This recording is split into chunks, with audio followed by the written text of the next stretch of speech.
میکنی؟ من در تلویزیون کار میزنم. خیلی بیشی همونجا کو سر میکنی بیشی. همینجا بشینم. اخبار گفت. پول تو اینمونم. السلام علیکم تماشاگران زدمن. اینک برنامه تلویزیون اخبار است تلویزیون فیلم. در استودیو با شما میستر کلی.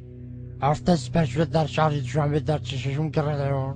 در نزدیکی NVT دو دوست را دستگیر کردند.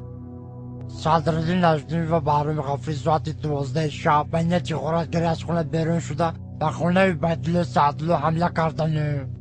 عبیدالله سعدالله در حالت مست خواب بوده. از کاسه عبیدالله سعدالله 180 درم، از درون شیفانیر عبیدالله سعدالله چیزهای قیمت بها، دو فیلم مایکا، دو پرکالو، دو پچکه چای، دو پرنسکی و دو ترکانی خانه را زیر کرده گریختند. از این کارها سردار گروه میلیسیا حسن چیلا خبر شده با کارگردان کرمسه جمهوری تاجیکستان خبر داده. کارگردان کرمسه جمهوری تاجیکستان دولتمند خال کرکیبک برده قاسم از این کارها خبر شده.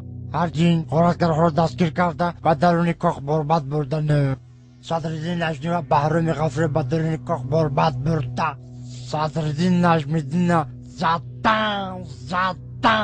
زدن توبه کردم خدا و عصر میکنی. ای رو تسیا کدامی ژورنالیست دروغ میگه؟ تو در تلویزیون گپ زده استی تو رو تمام جهان تماشا میکنه. تو دروغ میگی؟